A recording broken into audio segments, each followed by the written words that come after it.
Troisième café stratégique sur le Paris Défense Stratégie Forum 2025, avec un thème qu'on n'a pas abordé jusqu'à là. On a parlé évidemment des États-Unis, de l'OTAN, de l'Europe, mais on n'a pas du tout parlé de l'Afrique. C'est le thème de notre notre troisième café stratégique. L'Europe, c'est évidemment un sujet que l'on parle tout le temps ici, puisque le thème central, c'est l'Europe à la croisée des chemins.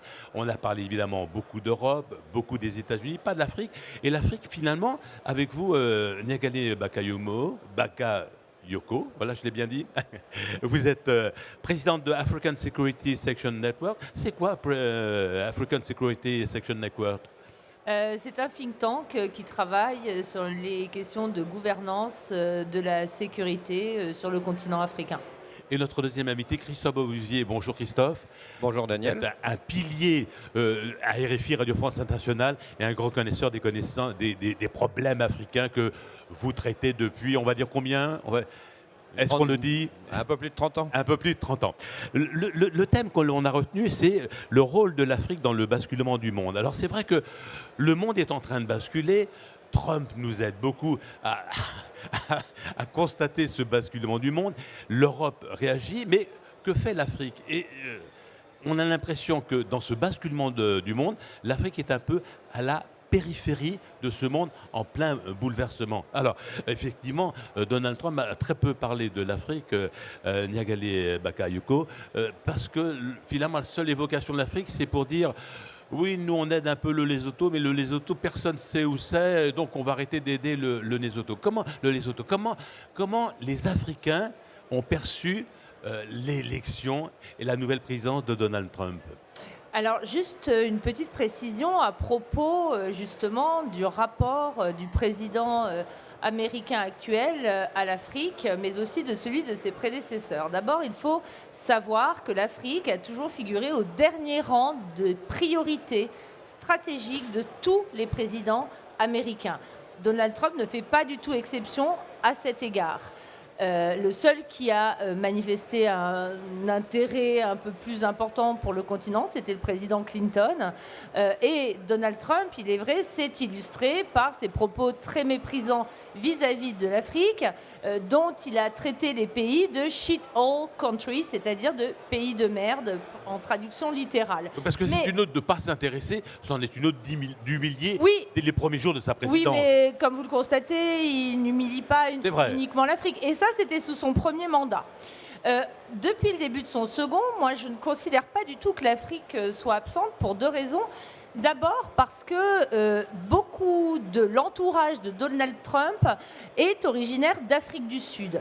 On le sait maintenant de manière ouverte pour ce qui concerne Elon Musk, mais c'est aussi le cas de Peter Thiel, qui est le doctrinaire de cette droite nationale conservatrice qui soutient le président Trump. C'est aussi le cas de David Sachs, qui joue un rôle essentiel en matière d'IA. Et c'est également le cas de Ferber, qui est à l'origine du mouvement QAnon, très proche de la mouvance trumpiste. Et deuxième élément, cette question sud-africaine est en fait la seule à laquelle le président Trump a véritablement accordé de l'intérêt depuis son arrivée au pouvoir, en décidant de boycotter l'Afrique du Sud, au motif son gouvernement actuel, donc avec une majorité noire, persécuterait les fermiers blancs. Donc on a ici une affirmation de l'idéologie suprématiste blanche fondée sur l'idéologie d'apartheid qui a rencontré le ségrégationnisme de certains États américains au niveau de la pensée internationale, et je pense que c'est très important de le souligner. Alors c'est un paradoxe, parce qu'on pourrait dire Elon Musk et les autres partenaires de Donald Trump au gouvernement, ils connaissent un peu l'Afrique, ils devraient s'y intéresser, c'est un paradoxe. Mais en réalité, ils s'y intéressent de manière négative, c'est-à-dire qu'ils ont une vision de l'ordre international qui, selon eux, doit être à la fois hiérarchisé et organisé de manière séparée. Donald Trump boycotte actuellement le G20 qui se tient en Afrique du Sud parce que la présidence du G20 revient à l'Afrique du Sud et il a décidé de le boycotter. C'est quand même une enceinte internationale. Autre problématique, comme vous le savez, l'Afrique du Sud est aussi à l'origine de la plainte déposée auprès de la Cour de justice internationale contre l'État d'Israël en l'accusant notamment de génocide. Donc il y a plusieurs dynamiques qui se rencontrent. On connaît la proximité de l'administration Trump avec le gouvernement de Benjamin Netanyahou. Donc c'est un élément important. Cela dit, je pense que le rôle de l'Afrique dans le basculement du monde se vérifie aussi à travers les réactions africaines parce qu'on voit que le rapprochement constaté entre Donald Trump et Vladimir Poutine trouve un écho presque logique en réalité sur le continent, où la figure de l'homme fort du président russe, mais aussi les valeurs ultra-conservatrices qu'il promeut sur le plan sociétal depuis des années, rencontrent un très fort écho en Afrique qui bénéficie aussi à Donald Trump. Il faut constater que sa bénédiction, la bénédiction par un révérend noir américain d'ailleurs, du premier conseil des ministres de l'administration Trump a été très saluée sur les réseaux sociaux, notamment par tous les courants évangéliques du continent qui estiment que c'est exactement le rapport au pouvoir et à la spiritualité qui convient au continent africain. Donc je pense que ce sera plutôt par le biais de ces influences qui, pour ne pas être inscrites dans un cadre interétatique, n'en sont pas moins puissantes, que l'Afrique jouera un rôle, notamment à travers les solidarités des réseaux évangéliques américains. Christophe Beauvais, est-ce que vous avez l'impression, RFI a une multitude de correspondants en Afrique, que les Africains ont été surpris par l'élection de Donald Trump et par ses premières décisions? Ils s'y attendaient. Ils l'avaient déjà vu en 2016, 2017. Les Africains savent qu'ils peuvent jouer sur au moins deux choses importantes. D'abord l'économie, ensuite la stratégie. L'économie parce qu'il y a un certain nombre de métaux stratégiques dans le sous-sol africain qui intéressent à la fois les Chinois et les Américains. On l'a vu d'ailleurs très concrètement il y a 3 mois quand Joe Biden est allé en Angola. C'était en décembre dernier pour inaugurer le chantier de la reconstruction du chemin de fer de Benguela qui va donc permettre une meilleure exportation des produits stratégiques comme le cobalt, le cuivre, vers l'océan Atlantique. Produits qui sont pour la plupart en RDC et en Zambie, mais qui doivent traverser l'Angola pour atteindre l'océan Atlantique pour embarquer vers les États-Unis. Les Chinois ont une avance sur les Américains dans l'exploitation de ces métaux stratégiques, mais les Américains, que ce soit Joe Biden ou Donald Trump, veulent rattraper ce retard. Et cet enjeu économique, les Africains savent que c'est pour eux une occasion à saisir pour intéresser vivement à la fois Pékin et Washington dans leur compétition. Ça, c'est le premier point. Comme point. dirait Donald Trump, les Africains ont des cartes en main. Voilà, pour reprendre l'expression de Trump. Le deuxième point sur lequel les Africains ont une carte à jouer, c'est dans le domaine stratégique, c'est à la fois la route du Cap de Bonne-Espérance au sud de l'Afrique, par où passent de plus en plus de cargos depuis que la mer Rouge n'est plus fréquentable à cause de la menace Houthi. Donc le canal du Mozambique, puis le Cap de Bonne-Espérance sont deux endroits stratégiques où Madagascar et l'Afrique du Sud ont une carte à jouer. Et évidemment le bassin méditerranéen. Depuis la chute du régime Assad, vous avez une tentative de la Russie de se redéployer sur l'est de la Libye, et notamment sur Tobrouk, la fameuse base navale, ce que les Occidentaux ne veulent pas laisser faire, d'où la rencontre discrète, il y a quelques semaines, à l'Élysée, entre Emmanuel Macron et l'homme fort de l'est de la Libye, le maréchal Haftar, qui est donc très sollicité à la fois par Moscou, Paris et Londres. Niagale Bagayoko, on se rend compte qu'effectivement, les Africains ont bien des cartes dans leurs mains, notamment sur le plan économique. Et on constate qu'effectivement, l'Afrique intéresse finalement beaucoup plus de monde qu'on ne l'imagine. Alors les Américains sont peut-être en retrait, en tout cas politiquement, et je dirais de manière courtoise, hein, ou l'inverse de la courtoisie. Les Chinois s'intéressent de plus en plus à l'Afrique, mais ils ne sont pas les seuls. Et les Européens, qui étaient traditionnellement très présents en Afrique, ont tendance effectivement un peu à reculer, que ce soit les Français ou les Anglais, d'une manière générale les Européens. Il y a une redistribution des partenaires africains où les Européens ne sont plus les premiers. On le sait depuis un certain temps avec l'émergence de la Chine, mais pas seulement.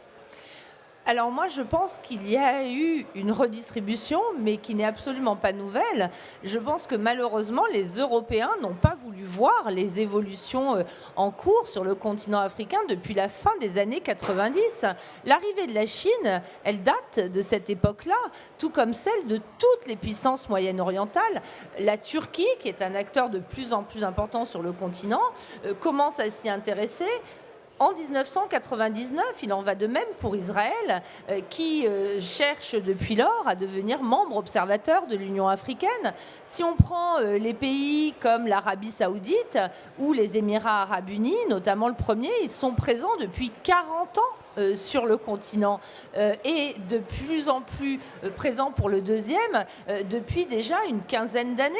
Si on prend le cas du Qatar, qui joue un rôle absolument majeur dans de très nombreuses médiations de conflits politiques ou sécuritaires africains, la présence remonte déjà à plus d'une décennie, et c'est le cas pour l'Iran aussi, qui est très présent, notamment à travers les liens qu'il entretient avec les diasporas, notamment libanaines, celles de confession chiite, sur le continent. Donc je pense que l'Europe n'a pas voulu voir qu'elle n'était plus dans un tête-à-tête privilégié avec le continent africain, et qu'aujourd'hui elle a un sentiment de redistribution en effet des équilibres, alors que ceux-ci ont d'ores et déjà pour moi basculé depuis un certain temps.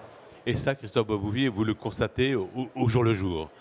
Alors il y a cette fameuse rupture, par exemple, entre la France et les 3 pays du Sahel, que sont le Mali, le Niger et le Burkina. Donc c'est évidemment pour poursuivre la réflexion de Niagale, la rupture la plus brutale, la plus spectaculaire. C'est la partie émergée de l'iceberg. C'est la partie émergée de l'iceberg. Mais j'ai envie de vous dire que c'est peut-être pas la rupture la plus durable et la plus profonde. Parce que c'est cyclique, les dictatures militaires au Sahel. Un coup, c'est une dictature militaire, un coup, c'est une démocratie. Le Mali est un exemple frappant pour cela. Donc il est possible que demain, les dictatures actuelles soient renversées par une insurrection, que sais-je. Ce qui est plus profond, c'est le désamour entre une grande partie de la jeunesse d'Afrique de l'Ouest et la France. La France de Nicolas Sarkozy à Emmanuel Macron, en passant par François Hollande. Et le pays qui est, à mon avis, le plus intéressant de ce point de vue, c'est le Sénégal, où vous avez eu une alternance politique l'année dernière, menée par un parti qui veut complètement modifier ses relations avec la France, le PASTEF d'Ousmane Sonko. Et je pense que c'est vraiment le thermomètre de l'avenir des relations franco-africaines, ce qui se passe à Dakar en ce moment. C'est très intéressant à suivre. C'est pas encore complètement décidé, oui, c'est pas encore complètement défini. C'est pas à la une des journaux, pas encore. C'est pas à la une des journaux, mais vous avez la fermeture à venir de la base militaire française, à la fois aérienne et navale, de Dakar. C'est quand même l'indice le plus frappant. Et je pense que dans cette perspective-là, la France a une carte à jouer qui n'est pas nécessairement une carte franco-française. C'est plus une carte européenne, puisque pour poursuivre aussi la réflexion de Niagale, vous avez en effet de nouveaux concurrents stratégiques de l'Europe en Afrique, comme la Turquie et les Émirats. Mais l'Europe a évidemment 2 atouts importants. Le premier atout, c'est l'économie. C'est quand même en Europe que vous avez les moyens économiques les plus forts pour développer, en dehors de la Chine bien sûr, pour aider l'Afrique à se développer et notamment pour apporter une aide d'urgence quand il y a une crise, hein, surtout avec la suppression à venir de l'USAID par Donald Trump. Voilà. C'est par exemple la question qui se pose aujourd'hui au Cap, en Afrique du Sud, lors de ce sommet Union européenne-Afrique du Sud qui est en cours. Et vous avez aussi une deuxième carte à jouer pour l'Europe, c'est une carte militaire, c'est-à-dire que vous avez des opérations européennes qui ont déjà eu lieu sur le sol africain. Exemple Artemis 2003, Bunia dans l'est de la RDC. Plus de 15 pays européens, une opération multinationale qui a réussi contre les milices qui ravageaient les populations civiles. Je pense que l'avenir est dans ce type d'opération pour dépolitiser le type d'opérations franco-françaises qui ont eu lieu par exemple au Mali en 2000, c'était quand l'opération Barkhane ? 2013-2022. 2013-2022, merci Niagalé. Et qui aujourd'hui ne passe plus. Qui aujourd'hui ne passe plus. Alors, Niagalé Bakayoko, vous aviez déjà un peu abordé le sujet. C'est-à-dire qu'entre l'Afrique et l'Europe, il y a aussi deux visions du monde. On est, nous, en Europe, dans une vision très libérale, une société très libérale, et les sociétés africaines restent globalement des sociétés très conservatrices. Alors peut-être que dans les capitales, voilà, les choses évoluent, c'est possible, mais globalement, les sociétés africaines restent des sociétés très conservatrices, en opposition avec le libéralisme sociétal des sociétés européennes. Il y a là une rupture, et effectivement, l'Europe n'est pas très séduisante, forcément. Enfin, l'Europe, d'une manière générale, l'Occident, mais l'Occident, c'est de plus en plus l'Europe quand on voit le décalage avec les États-Unis. Voilà, il y a un petit problème de décalage. On ne va pas forcément dans la même direction. Alors, c'est très intéressant que vous ayez utilisé le mot Europe en mentionnant le mot Occident, parce qu'il y a un mois, vous auriez dit un décalage avec l'Occident. Évidemment. Et moi, ça fait un grand moment que je pense, que j'écris, que je dis que le décalage est beaucoup plus profond entre l'Europe et le reste du monde en réalité. Et on s'aperçoit qu'il y a une véritable animosité qui s'est aussi construite, malheureusement, contre les Européens de l'autre côté de l'Atlantique. De ce point de vue-là, le discours de J.D. Vance est absolument éloquent, plus que les décisions sur les droits de douane ou le retrait de l'OTAN de Donald Trump. C'est-à-dire que moi, je pense qu'il y a aujourd'hui, sur la scène internationale en général, un mouvement majoritairement conservateur d'un point de vue sociétal et majoritairement autoritaire d'un point de vue politique. Et en cela, l'Afrique a plutôt devancé les autres régions du monde. L'arrivée au pouvoir, notamment des juntes militaires, qui s'appuient sur des opinions publiques extrêmement mobilisées en leur faveur, au départ en tout cas, a aussi joué sur ces questions de liberté sociétale, de démocratie, de droits de l'homme, qui sont en effet rejetés majoritairement, non pas seulement en Afrique, mais de manière peut-être précurseur en Afrique. Moi, j'ai toujours été étonnée qu'on explique avant tout l'extension de la présence de la Russie sur le continent uniquement par le biais militaire. Les Russes ont toujours été très présents en Afrique militairement, dès les indépendances. Il y a eu juste une coupure à partir des années qui ont succédé à la fin de la guerre froide, mais la Russie a toujours été parmi les premiers fournisseurs d'armes. En revanche, ce qu'on a moins voulu voir, c'est la façon dont le conservatisme moral, tout en ce qui concerne les questions de genre, les questions de relations aux communautés LGBT, entrait en résonance entre la position russe et les opinions publiques africaines. Ce point, pour moi, est absolument fondamental. Et juste pour démontrer cette connivence, il est très intéressant de regarder la façon dont ces États de l'AES, d'ailleurs, ont voté à la fois avec la Russie et avec les États-Unis à l'occasion du dernier vote à l'Assemblée générale qui a été fait sur la question de l'Ukraine. Alors effectivement, il y a Niagalé, l'évidence qu'aujourd'hui, finalement, il y a un problème entre l'économie, entre la façon dont les Américains voient l'Afrique d'un point de vue économique, mais d'un point de vue sociétal, bon, il n'y a pas tant de différence que ça. Voilà, on est à peu près dans le même univers. Hein. Alors il y a les deux, hein. Il ne faut pas non plus caricaturer les choses. Moi je pense que partout, c'est bien la difficulté, la complexité du monde d'aujourd'hui, les pays du monde sont coupés véritablement en deux entre des portions des populations qui sont plutôt orientées vers la promotion du libéralisme politique, économique, sociétal, et d'autres qui sont très conservatrices, c'est vrai aussi dans nos sociétés aujourd'hui, et effectivement ça concerne aussi le continent africain, mais je ne pense pas qu'il faille penser que le continent africain a le monopole du conservatisme, voire, à mon sens en tout cas, hein, de l'obscurantisme en ce qui concerne un certain nombre de sujets. Ce sont en réalité des visions du monde qui sont partagées aussi bien par certaines parties des sociétés africaines et des sociétés du monde en général. Et Christophe Beauvier, ce que vient d'expliquer Niagalé, on l'a vu, on l'a constaté, c'était un peu les travaux pratiques lors du dernier vote des Nations Unies, d'une résolution européenne de soutien à l'Ukraine.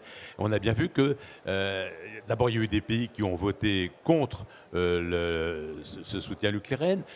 Et alors, c'est intéressant de voir qu'il y a évidemment la Russie, la Corée du Nord, Israël, les États-Unis. Le premier vote commun entre les États-Unis et les Russes, c'est évidemment un fait marquant. Bien sûr, les trois pays sahéliens, Mali, Niger et Burkina Faso, ont voté dans ce sens-là, mais les autres pays africains, la grande masse des pays africains, se sont abstenus. Ce qui veut bien dire qu'il y a, Christophe Beauvier, un peu cette rupture entre, je dirais, l'Europe et quelque part le reste du monde. On est dans une période de nouveau non-alignement du Sud global. On retrouve l'époque Bandung 1955.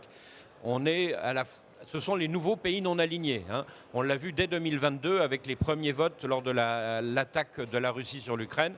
C'est un peu le Sénégal qui a donné le ton, le Sénégal de Macky Sall d'ailleurs, qui est aujourd'hui poursuivi. La politique est poursuivie aujourd'hui par son adversaire qui l'a battu il y a un an, Ousmane Sonko.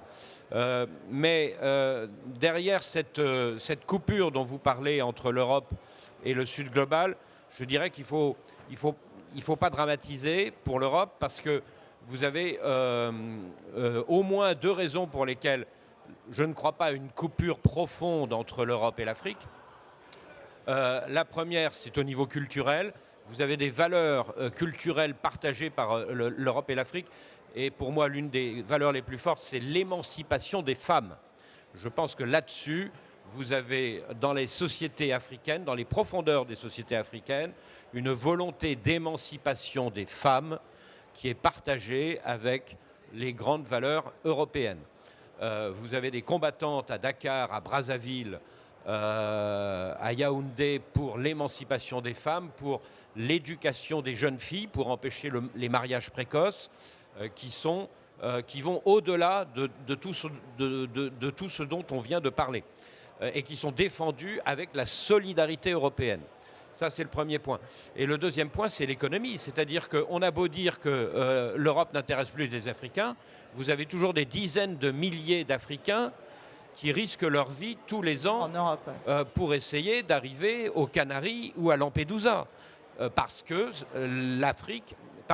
l'Europe reste un phare économique pour l'Afrique et parce que les transferts d'argent des diasporas africaines, européennes vers l'Afrique, comme vers le Mali par exemple, les transferts d'argent de la communauté malienne de France vers le Mali, malgré toutes les histoires de rupture entre Paris et Bamako, ces transferts d'argent restent plus importants que tout, restent beaucoup plus importants même que l'aide publique au développement que la France donnait au Mali jusqu'à la rupture de ces dernières années.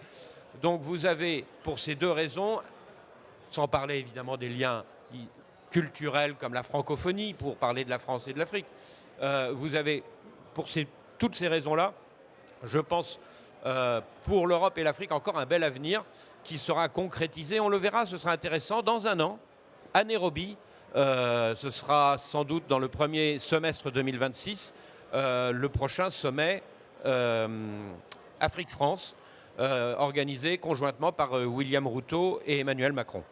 J'ai l'impression que vous vouliez réagir sur ce que vient de dire Christophe Boisbouillet ou pas spécialement. Je trouve ça extrêmement intéressant. J'avais absolument pas vu les choses sous cet angle-là. La question du genre, parce qu'elle est aussi très contestée en Afrique. Donc ça me conforte dans l'idée qu'il y a deux courants en fait qui s'affrontent des deux côtés, enfin partout dans le monde en fait. Mais j'ai peut-être mésestimé la puissance, mais que vous soulignez très bien, de ces mouvements féministes. En effet, et les Alliés ne sont pas du côté ni de la Russie ni des États-Unis de ce point de vue-là. Donc c'est vrai que c'est quelque chose d'important.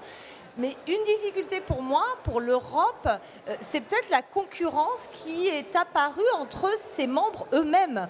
Parce qu'ils ne sont pas plus unitaires, finalement, désormais, sur le front africain qu'ils ne le sont sur le front ukrainien. Si on regarde un pays comme l'Italie, qui est très intéressant de ce point de vue-là, qui a créé sa première conférence États-Unis-Afrique, qui réorganise toute sa politique africaine, évidemment, autour de la question fondamentale de la migration, il dialogue beaucoup avec les gouvernements autoritaires du continent.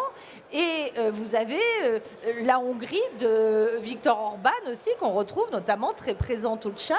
Et en effet, en Europe même, vous avez des pays comme la France, comme l'Espagne, encore comme le Royaume-Uni, les pays scandinaves qui, à mon avis, restent en effet du côté de ces questions, de cette vision libérale des sociétés. Donc, en effet, peut-être même qu'au sein de l'Europe, il va y avoir un combat pour le type de politique à mener vis-à-vis de l'Afrique. Devront-elles être de type conservateur et évacuer toute référence aux droits de l'homme, à la gouvernance et se concentrer uniquement sur l'économie et la lutte contre les migrations? Je pense en effet que cela va dépendre des gouvernements qui vont accéder en Europe au pouvoir d'ici les 2 ou 3 prochaines années. Alors, Niakale Bagayoko, Christophe Boisbouillet a fait référence à la conférence de Bandung en Indonésie qui a donné naissance au mouvement des non-alignés. Alors, il nous reste 2-3 minutes. Alors, il y a effectivement, peut-être que le Sud global remplace le mouvement des non-alignés, mais à l'époque de Bandung, ce qui dominait en Afrique, c'était le panafricanisme. C'est-à-dire que les Africains, tôt ou tard, allaient s'unir. Bon. Alors, je crois qu'il n'est plus vraiment question aujourd'hui de panafricanisme, mais il y a une expression que vous aimez bien, un mouvement que vous aimez bien, qui est le néo-panafricanisme. Alors, entre le panafricanisme et le néo-panafricanisme, quelle est la différence? Alors, le panafricanisme initial existe toujours.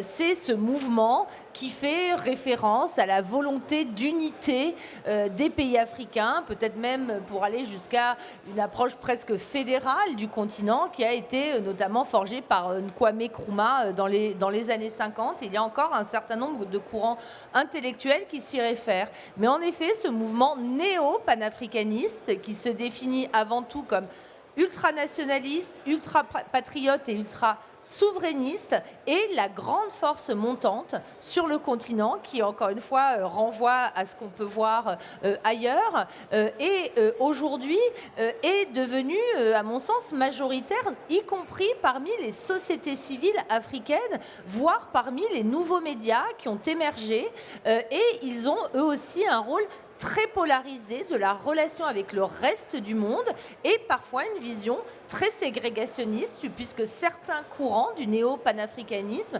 se revendiquent d'un suprématisme noir. Voilà, et bien écoutez, ça va être le mot de la fin, à moins que Christophe, vous vouliez ajouter quelque chose.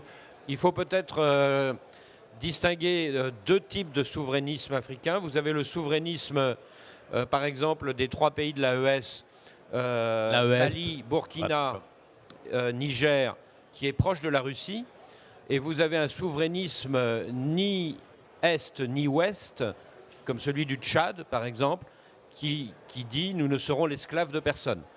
Donc il y a un distinguo à faire, à mon avis, entre... Des nuances. Une grosse nuance, même. Merci Christophe Boisbouillet, merci Niakale Bakayoko pour ce regard sur cette Afrique en mouvement et évidemment qui participe elle aussi au basculement du monde. Merci. Merci.